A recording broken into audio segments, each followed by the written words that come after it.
the Brady on Sunday, and they did it just like we drew it up, didn't they? Of course, Mitch Trubisky would come in and be clutch down the stretch with some big third down conversions to seal that victory. Of course, it would be Chase Claypool at wide receiver making big catches down the stretch. And of course, it would be Devin Bush making maybe the biggest play of the game defensively on that 2-point conversion. Let's talk about what a wacky, wild game the Steelers just played on Sunday.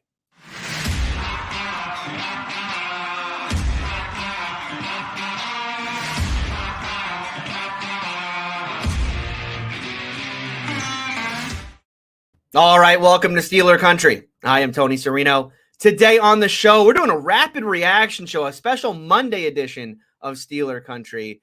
We're still going to do a Tuesday show, so don't worry, we're going to break this down in depth. But I want to do a rapid reaction show because, boy, what a wacky, wild game that was on Sunday as the Pittsburgh Steelers defeat the Tampa Bay Buccaneers to move to 2-4 on the season. They beat Tom Brady in what could likely be the last time they will ever face Tom Brady in the National Football League.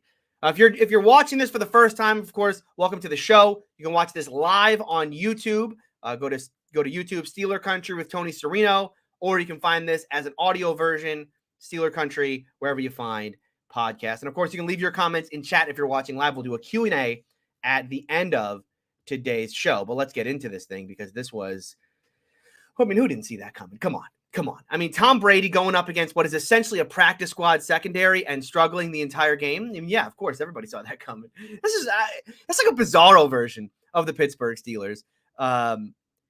Going in, I had basically no faith that the Steelers would be able to pull this one off, right? I mean, we've seen Tomlin do Tomlin games before where he gets the team to play far above itself and pull off some massive upsets. But this one just felt like, I've seen this one already. Yeah, I mean, for a large part of even for a large part of the game while it was happening, I still felt like, I've kind of seen this one already.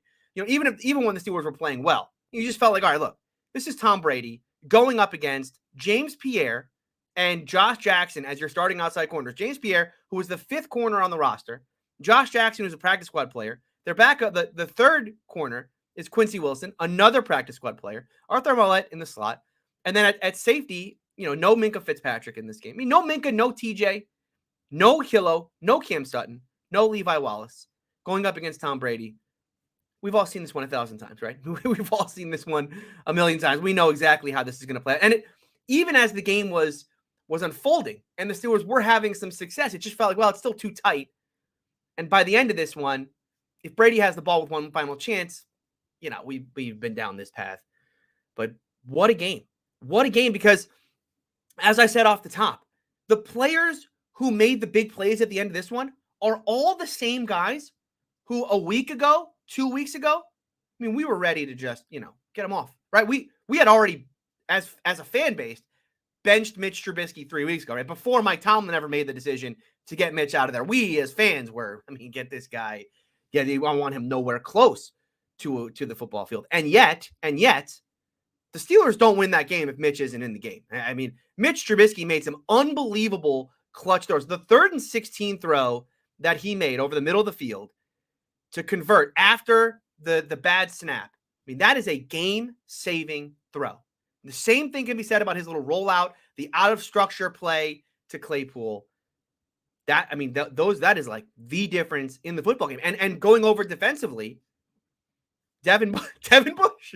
It's Devin Bush, a guy who, throughout the entire process, he's fighting with Robert Spillane, of all people, to win his job. We're all ready for Mark Robinson to start getting some reps. Mark Robinson, by the way, got a hat in this one, even if he didn't actually see the field. The Steelers were ready, potentially, to insert him into the game. And it's Devin Bush who comes up with a huge stop on the 2-point conversion, reads Brady's eyes, comes off his assignment, and gets a hand on the ball to break it away from Chris Godwin. Incredible. I did, look, let's start with the opening of this game because it started really well for the Steelers. And this was, the Kenny going out there and getting that touchdown on the opening drive.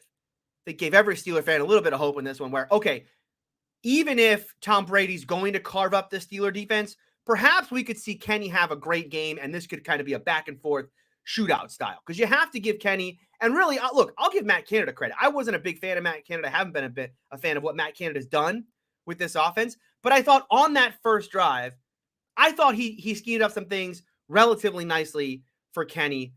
When it came to some of the looks that Tampa was giving, I thought he gave Kenny some easier throws on that first drive, and essentially in that touchdown play, where the whole play is designed to go right, and then you have Najee leaking out the backside. I thought that was really well designed and clearly fooled Tampa. I mean, Najee was probably the most open a Steeler player has been all season. And so I thought from that perspective, like, finally this team gets out to a fast start, 7-0 lead. And okay, even if Brady is going to start carving up this Steeler team, offensively, like, if this is what it's going to be like, hey, the Steelers got a chance. Now, obviously, from that point, Matt Canada basically he emptied all his stuff on that first drive, because from there, not great offensively. Not great. The Steelers got what did they get? First and goal from the 10 on a Steven Sims return. And, basically didn't do a whole lot with it. I think they got like maybe 2 or 3 yards on the entire drive. Kenny really missed Pickens in the back of the end zone. Kenny, from an accuracy perspective, missed on that one. I mean, the Pittsburgh Steelers won this football game, and yet I would say Kenny Pickett had quite clearly his worst game as a pro. Yeah, I mean, I'll go back to preseason. I mean, you go back to preseason. Like, this is the worst we've seen Kenny play for the 2 quarters and a drive, essentially, that he was in there. And as I said in the pregame process, this is going to be a tough assignment for Kenny because of everything that Tampa and Todd Bowles are going to throw at him when it comes to all the blitzes and the different looks they were going to show him. Right, everything that he had to work on when it came to setting the protection, figuring out what coverage they're in, figuring out where he needs to go with the ball. Is it a hot read? Right, where, what coverage are they in? Where am I going? Just felt like, Kenny in this one was more than happy to just kind of be safe with the football, right? We're not going to make any dangerous throws. And from that perspective, low bar here for sure. The one thing I'll say about Kenny in this game that I enjoyed is that the moment wasn't too big from him from that perspective, as far as trying to force things, being completely fooled defensively, and just kind of putting the ball into tight windows and throwing interceptions, that kind of thing.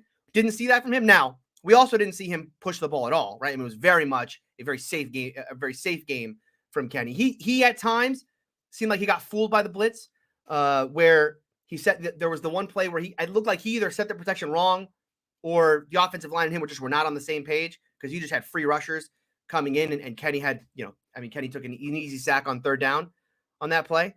Kenny's human. I think we every Steeler fan kind of got a reality check today when it came to, okay, Kenny Pickett, still a rookie, still can have poor performances. This, I thought, was going to be the worst matchup for him defensively. Obviously, Tampa's not as good a defense as Buffalo, but they represent something different than Buffalo, right? When it comes to what they show you in a pre-snap look, post-snap look, blitz pickup, all of that. So not a great game from Kenny Pickett. Tough to see him go out of the game the way he did, right? He took a big shot. The whiplash thing we've seen from, ever since the Tua thing, every time you see a quarterback go down that way, it's really tough, because concussions are becoming such a big part of this now. I mean, we got this, like, the magnifying glass on any sort of hit to the head of a quarterback, and obviously, the defender didn't hit Kenny in the head. Obviously, he had that whiplash, had the concussion, had to go out of this one. We'll see if he comes back, but that was tough, because then Mitch came in at a time in this game where it did feel like, boy, the Steelers need to score some points, right? They're not going to win this game with 13 points. And that was a different Mitch Trubisky. I mean, that was just straight up YOLO Mitch. That was Mitch Trubisky. Like, you won't like him when he's angry, or maybe you will like him when he's angry as a Steeler fan, right? Defenders may not like him when he's angry, but I think Mitch went out there finally and was not playing it safe, because he had nothing to lose. What's the point, right? Mitch can go out there and kind of, just gonna dink and dunk it like I've been doing all, but he just let it fly. And that was exactly what this team needed, because they needed to put more points on the board. And credit to Mitch. He found, the Connor Hayward play bust. I mean, just a massive coverage bust on the part of Tampa Bay on a play where they were trying to get that defender off the field. Connor makes a good play down the field. Trubisky finds him.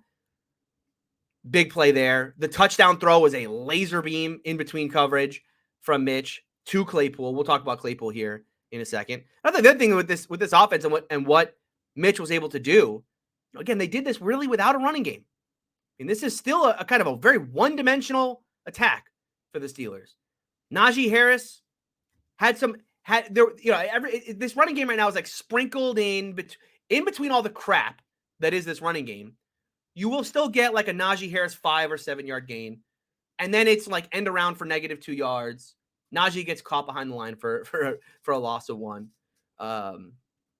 It's still very much a team that was built on, hey, we can run the ball and we're going to ask Mitch and Kenny, to do little. It's very much the opposite. It is they can't run the ball, so Mitch and Kenny, you either lead us right down the field or we're not moving the football. And that's why when Kenny was struggling early, Mitch came in and started making better passes, and that's what got this offense on the move. What Mitch did on that last drive, the Bucs scored with 3 or 4 minutes to go, and so the Steelers needed 2 or 3 first downs in that last drive, and they set themselves back 3rd and 11, 3rd and 16. They needed to convert. I mean, that again, this is what I loved about this game. It's what I love about watching Mike Tomlin, right? Being a fan of the Steelers or being a fan of a Mike Tomlin coach team, this is why it's awesome. I mean, Mitch, look, we can criticize Tomlin, and he got a lot of criticism over the last 4 weeks, deservedly so in a lot of those cases. But at the end of the day, this is why you love Mike Tomlin. Because as someone who tries to get on here and give you guys analysis of how I think things are going to play out, here are the things to watch. Here are some interesting matchups and whatnot. No one watching the game, even the most diehard Steeler fans, like, no, they're going to beat the Buccaneers, right? And this is how it's going to play out. No one predicted it to play out like this. That a Steelers secondary would play this well against Tom Brady in a game in which they didn't get a whole lot of pressure. I mean, this was not a game where they were getting to Brady on a consistent basis, knocking him down. They got 9 pressures in this game. 9 out of 36, 37 dropbacks that Tom Brady had. 9 pressures in this game. He wasn't under consistent heat. He was just bad. Tom Brady just looked human in this one. And it was Josh Jackson. It was James Pierre.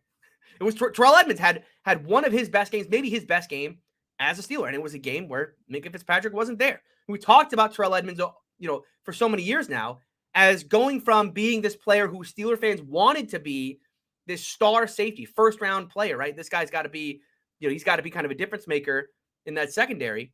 Okay, he's never going to be that guy, but now he just became like a cog in the wheel. We can't be a cog in the wheel of a defense that is missing everybody. Edmonds, you got to go out there and you got to be a playmaker now. And I thought Edmonds did that time and time again. Same thing for Devin Bush. What a play. What a play on that 2-point conversion. And the other 2 guys we should talk about today, who it wasn't necessarily that surprising that they had good games. It was just like, it was very necessary in this moment. But the 2 free agents the Steelers got. Myles Jack, best game as a Steeler without a doubt. Best game as a Steeler without a doubt. Sure tackler, good in coverage, great in run defense. Ogunjobi as an interior player, in both in pass rush and as a run defender, above the line in this one. Certainly, this was his best game as a Steeler. This is what you love about Tom. He just somehow, some way, finds a way to, oh yeah, by the way, when I'm without I'm without my best 2 defensive players, TJ and Minkah, that's when I get my team to finally get over the hump of Tom Brady. Now, we should say, for those of us who have been watching Tom Brady since 2000 was when he entered the league, 2001. I mean, this is a Tom Brady that finally looks human. Thank goodness. And thank goodness he played this long, because we all deserve it, right? For all of us who have been tortured by Tom Brady for so many years, glad that we can sit here today and say we got to watch him be legitimately human. Like he did. That was not Tom Brady that I know and love. That was like underthrowing passes, missing open receivers, just generally looking uncomfortable with the offense that he's in. I mean, there were times where he was sitting back there. There was no pressure on him, but you would have thought there was. He kind of felt like a player who was expecting pressure. He just never looked comfortable. Love that. I mean, again, he did that against a secondary that was Trey Norwood at safety, James Pierre, Josh Jackson at outside corner, Arthur Mollett at slot corner. Loved it. Absolutely loved it. And then we'll go back over the offense. I mean, Chase Claypool. I was ready to bench. Not bench, but let's work in some other guys at this position because this is just not a reliable target. And this was his best game. I mean, I know he had those big games in his rookie season where he had like the long 80-yard touchdown and all that. But as far as him and who he is right now and what the Steelers needed out of him in this game, this I think was his best game because he was a sure, reliable target in a day where the two outside corners for Tampa Bay are very good players. You know, Deontay wasn't having a great day. George Pickens wasn't having a great day. And they needed someone on that receiving core. You know, there's no Pat Freiermuth in this one. So you needed someone in that receiving core to step up. Okay, who's going to make a play? Well, the guy who should always be able to have the advantage, no matter who he's going up against, is Chase Claypool out of the slot. And finally, he was that guy. I don't know. Look, spinning this forward, like, what does this really change about the Steelers?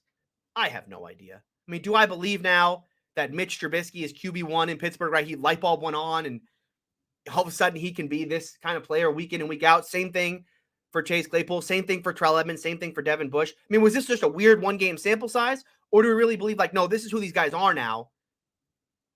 We'll see. You know, we'll see. I'm not ready to kind of get on the, like, oh, season back on bandwagon. But, you know, they're only a game out of first.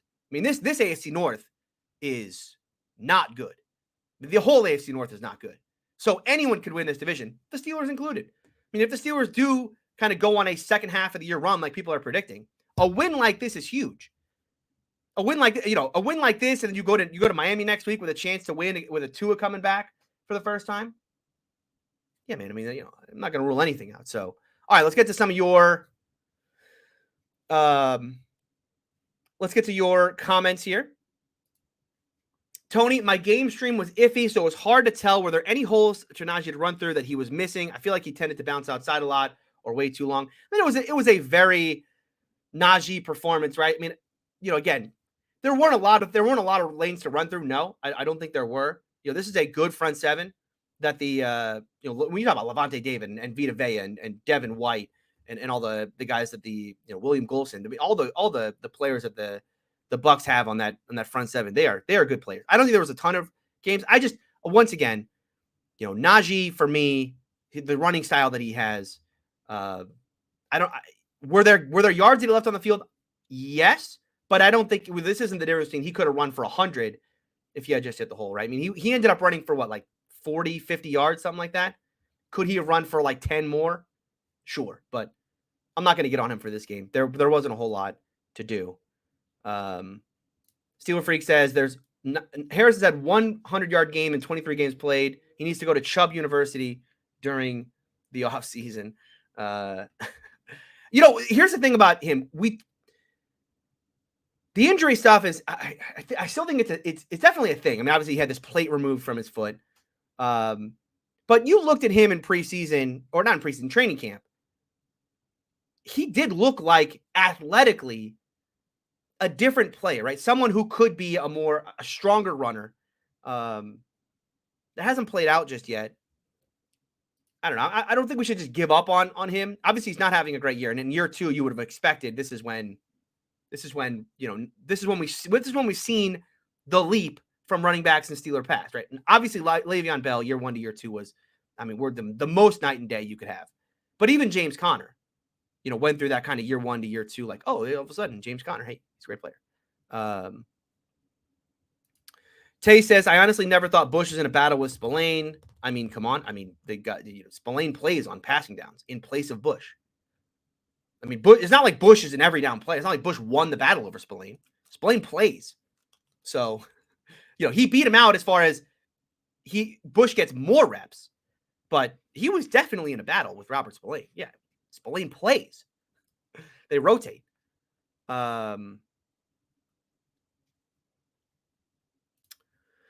Awesome Stuff says, seems like Canada didn't adjust after Tampa's de-adjusted.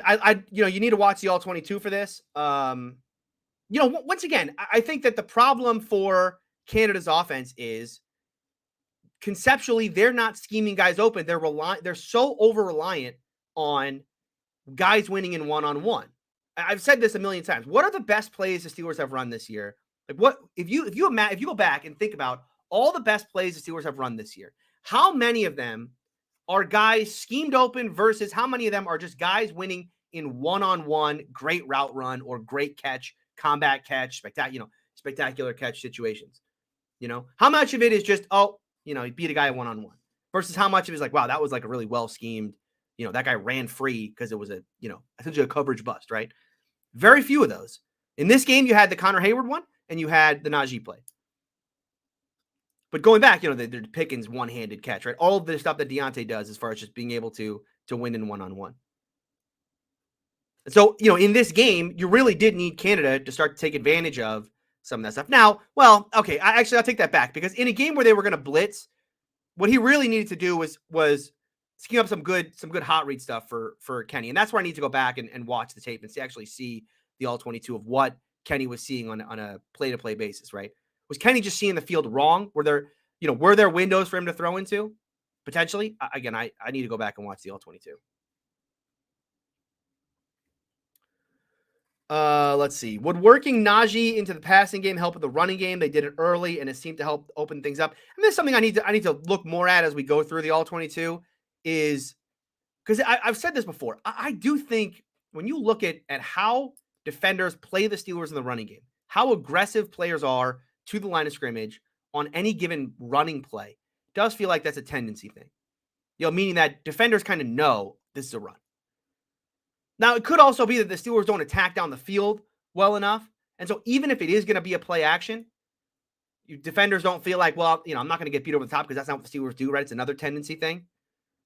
So, I don't know. This is another one of those things that I do want to go back and look at as far as how on a play-to-play basis, how are defenders playing the Steelers run versus pass? Does it feel like defenders just know, oh, this is a run versus this is a pass? Luke says, how did that happen? Exactly. How did that happen? Well, it happened in the weirdest way it possibly could have. It happened in a way in which Mitch Trubisky was the best player on the field offensively. And if you don't think that, if you disagree with that statement, then the only other statement you would agree with is Chase Claypool was the best player for the Steelers offensively. And then defensively, maybe, okay, Myles Jack was probably the best defender on the field, but the second best player on the field defensively was either Terrell Edmunds or Devin Bush. There you go. There you go. Awesome Stuff says, still not confident in Mitch after that half. Felt like the stars aligned. If the stars aligned for the Steelers in this game, period. And this is something we'll talk about probably more on tomorrow's show as far as projecting this forward. Is this something that the Steelers can build on, right? Is this like, okay, do we really believe that this is who the Steelers are now? Or was this kind of a weird stars aligned? They happen to get a win in Tampa, but, they still have a bunch of issues. Because at the end of the day, the Steelers, even in this game, right? They had that whole middle section of the offensive output in this one, which was like 3 and out, 3 and out, 3 and out, 3 and out, 3 and out, 3 and out. It was like field goal, 3 and out, 3 and out, 3 and out. Even the 3 and out, when they got the long punt return. Or was it a kick return? I was shocked that Mitch didn't bail out on the scramble throw to Claypool. He actually went for it. Wild. Yeah, I made the joke yesterday when I was watching the game. You just kind of, this is like a hot hand quarterback situation. You just got to piss each guy off until they feel like, oh, no, hell no. Like, I'm not getting benched. You imagine that Kenny has spent the entire time on the bench knowing I'm the better quarterback here. Put me in, right? He's already good. We know Kenny has that kind of, the swag or whatever you want to call it. But Mitch had that because at the end of the day, why wouldn't Mitch make that throw, right? If you're Mitch Trubisky in that moment, you could understand why in those first 4 games, he felt pressured by Kenny at the end. And all of a sudden he's like playing a little tighter. Hey, I don't want to lose my job, right? This is an offense that's so built on not turning the ball over. So everything has to be super safe. Don't never want to turn the ball over. But then you get benched. Okay, so when you come back in, okay, well, gloves are off, right? Handcuffs off. Like this is, let's just play YOLO ball and see what happens. And in that way, I don't think there's a quarterback controversy. I think when Kenny's healthy, Tomlin's going back to Kenny. But it's fun that like, okay, we got Mitch to play Mitch football because now you end up in a situation where you're a real competition now. Both guys are going to play well. Let's see who the better of the two is. Tigers fan says Kevin Dotson is the problem on the line. It's not the tackles. Boy, he had a rough one with the two. He had 2 holding calls in this one. Yeah. I think, look, I think from the offensive line perspective, the right side of the line is the best part of the line. I mean, Okorafor and James Daniels have been good football players. Dan Moore, like you said, Kevin Dotson. I thought Mason Cole, who's battling through injury right now, was not good in this one either. I mean, that snap was nearly game losing.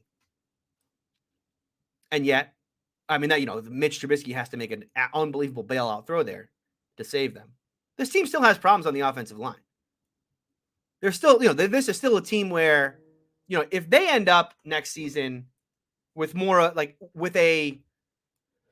say they end up with like a top 10 or top 15 pick, right? We're no longer talking about top 5 because maybe this team does string together some wins at the end of the year. So we're not looking at, a top pick, but we're still probably looking at, something in the teens. An offensive lineman is, I think, definitely definitely going to be on the table. So, all right. Tiger fan also says if Moore had a good guard next to him, he'd do much better. Maybe. You got to gel, right? Still a quarter. It's the old fan thing. They got to gel. Mike's or Misk says, I'm happy that D stepped up with all the injuries. I mean, this whole team, again, not just the defense stepped up with injuries. You had a quarterback go down in this one. Kenny went down in this game. And everybody kind of stepped up beyond that, right? Mitch Trubisky coming in and playing as well as he did. The defense, yeah, the defense was, though. I get your point, though, because the defense was probably the more shocking one, given that we're talking about James Pierre, who you guys know I love James Pierre. And so watching James have the kind of game he had, certainly a gratifying experience. But we saw James Pierre last year for this team. Not good a year ago. And then we saw Josh Jackson last week. We've seen Josh Jackson go up against a quality quarterback in Buffalo. Not good last week. Same thing with Arthur Mollett the last week. Getting picked on every week. Trey Norwood, same thing. Right? So the idea that these guys all stepped up. And once again, in a game in which it wasn't like you could have imagined the Steelers had a lot of success defensively if that front four really stepped up and this was like a 20 pressure game again. The kind of game we've seen the Steelers play in the past where they're just it's constant pressure on pressure, quarterback hit. That didn't happen. It was 9 pressures in this game. And they really did have to live on that secondary playing well against Tom Brady, Chris Godwin, Mike Evans. And this is a full complement. Russell Gage. I know they didn't have Julio in this one, but I don't know this. I don't know that Tampa Bay was a Julio Jones away. I mean, they even stopped Tom Brady on the QB sneak. That was maybe the most exciting play defensively. Because once again, it's one of those, we've seen this a million times. Tom Brady, QB sneak, 3rd and 1. It's 100% that he's going to get this. And they held up strong in that one. Edmonds doing a great job kind of jumping over the top and stopping him. Luke says Jackson Island.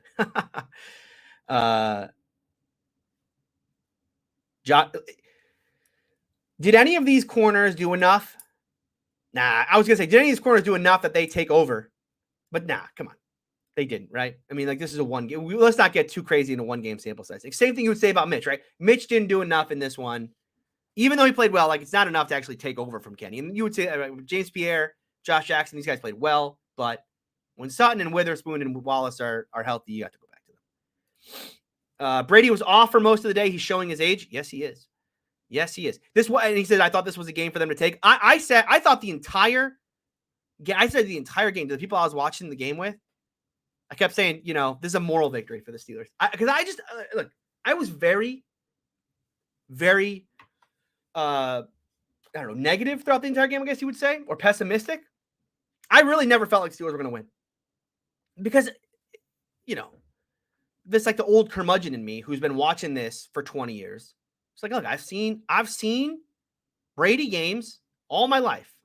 If you don't knock him out, he will eventually come back and win the football game, right? You can't just win on points against Tom Brady because he will find a way in the late rounds to mount a comeback and win. And so, when the Steelers, when it got to an 8-point lead felt like, okay, well, there's a chance here because now he needs a touchdown, 2-point conversion, and then something else, whether it's overtime or a late drive. But when they got those, I think every Steelers fan was thinking this, right? When they got those points with 4 minutes to go, okay, moral victory. Right? I was saying, like, this is a moral victory. The fact that they played this well, the fact that they probably are going to lose on a last-second field goal, still, though, hell of a game from this team, even if they don't pull off the victory. And then, I mean, the fumbled snap. Again, it's like the fumble snap happens. It's 3rd and 16 now. Okay, so they don't get this. Brady's going to get the ball back. He's going to drive right down and get the field goal. I mean, once again, you just see it 1,000 times. And that's what made it so crazy. Again, it's all of that made it so crazy, right? The fact that this is a game in which Steelers have, none of their best players, and you're going up against Brady, and they didn't really knock him out, but they just happened to make every big play when they needed it. Alex Highsmith leading the NFL in sacks. Yeah, he had a sack fumble in this one. And that's the other one. Great sack fumble. Great sack fumble. But, of course, does Brady actually pay for that? No, of course not. Of course, they don't recover it. Bucs get it back. Classic Tom Brady moment. Aaron and Tom need to be in an apartment together in the offseason. Not a great year to be a 40-plus-year-old quarterback in the National Football League. It's actually, Aaron Rodgers is 39 now, right? He's not 40 yet. Not a good year to be a almost 40, because Russell Wilson, same thing.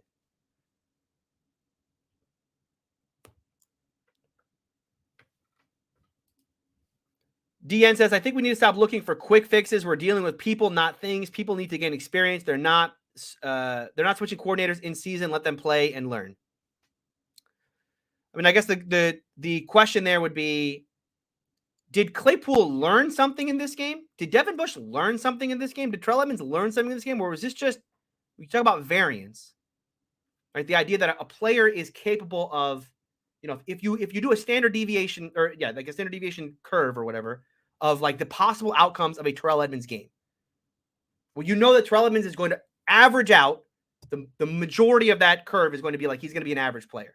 But of course, there will be the outliers over here. Like, every once in a while, Terrell Edmonds will just have a great game.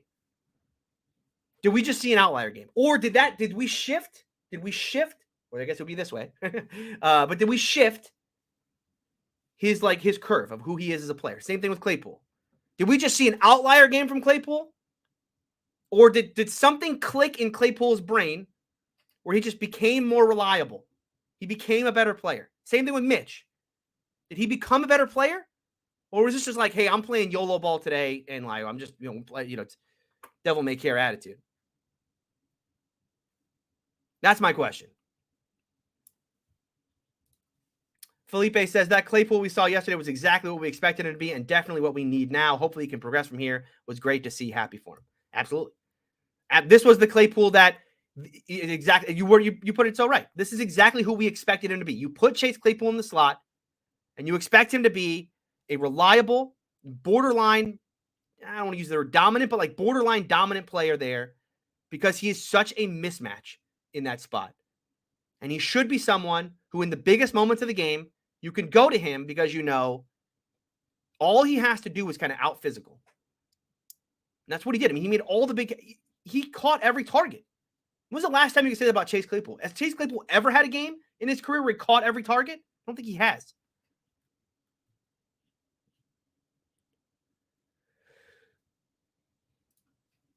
Cole says, even Boswell's kick bounced off the bottom. Yeah, it was the old Justin Tucker thing. Hit the crossbar in. It was. That was the moment where, it's like the football gods are on our side today. Something weird's happening today, and I like it. Boswell, by the way, I don't know if you guys have seen the clip on Twitter where Boswell goes into the locker room saying, it wasn't because of you, I guarantee that. And people are making a big deal of the fact that before Boz turns the corner and says that, Canada had just walked by. So people are saying, was he saying that to Canada?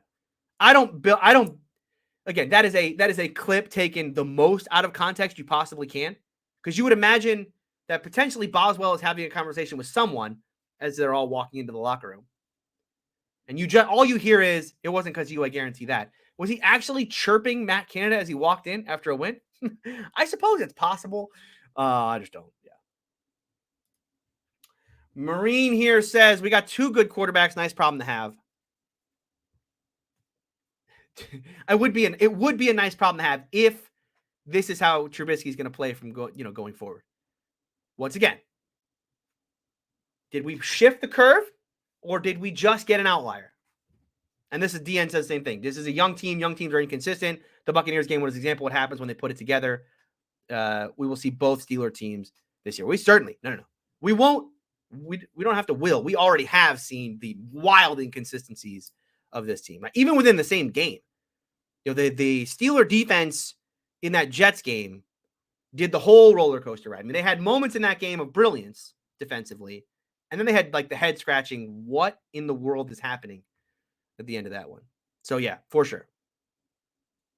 The question is what is the level? How often are we going to get here? How often are we going to get there? Right? Again, the distribution curve. Where on the curve was this? Is this like a more likely outcome than the inconsistent ones? We're going to do a 50-50 proposition? More on the inconsistent side? Let's see. Or more on the, I should say, more on the bad side? If the Steelers could find a guy that actually plays center and not guard who can play center, that would be nice.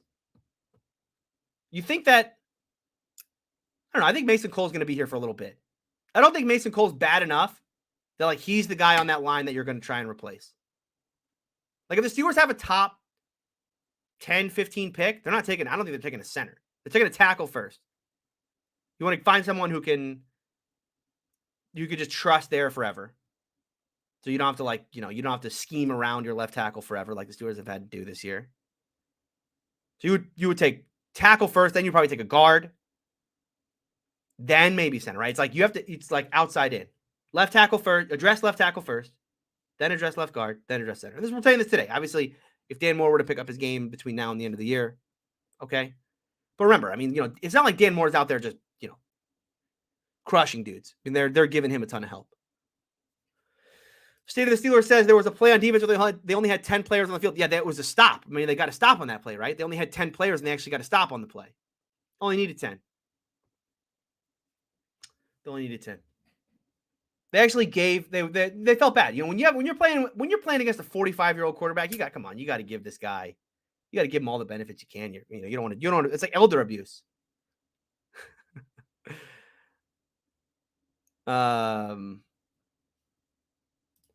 Progression to the mean was bound to happen for Claypool.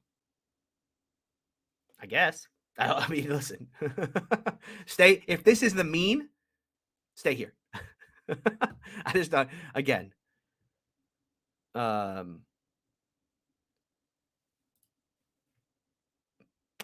is the GOAT. Boz gave it to Canada. I don't know. Our team is like the stock market. I love that. It is like the stock market because you know how the stock market does that thing sometimes where like bad news will come out and then the stock market goes up because like they had already built in, like it was supposed to be like the news was supposed to be worse. That's exactly the Steelers, right? This was as bad a news as you could get. Hey, Minka's not going to play. Hey, Akilla Witherspoon's not going to play. Oh, by the way, Cam Sutton, yeah, also not going to play. Oh, Levi Wallace, yeah, he's also not going to play.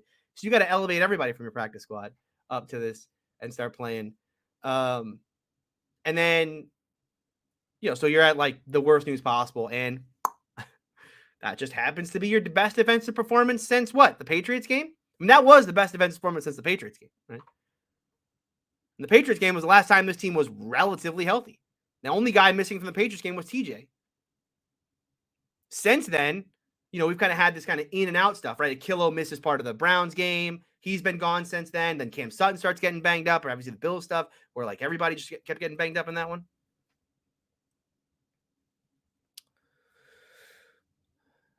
All right. Well, that's going to do it for me today. As I said, today's just a rapid reaction show. We're going to get back. Tomorrow, we'll kind of dig in further into the game itself, talk about individual performances. And hopefully tomorrow, the All-22 will be out, or at least on the Game Pass international version, so I can watch that and we can dig in a little more to what happened to Kenny in this one. Because that's what I really do want to diagnose. The win is fun and all that. Like the win, they got the win, defensive performance. I do want to dig into that. But really, I want to see like what happened with Kenny in this one. Because from a long-term perspective with this Steeler team, we just watched Kenny Pickett have his worst game. And so why? What happened there? Right? Why did Kenny have his worst game? Are there things that he can build on there? Why did Mitch come in and have such success? Were there throws that Mitch was seeing and Mitch was making that were there for Kenny, he just didn't see or didn't make? I want to see that for sure. So we'll talk about that hopefully tomorrow on the show. Actually, if the All-22 is not out tomorrow, I may just wait till Wednesday to do another show, because the next show I think we should do is one in which we really do talk more about the All-22. So that'll potentially be tomorrow, but could be Wednesday as well. Thank you all for watching, and I'll be back then to talk about the All-22 right here on Steeler Country.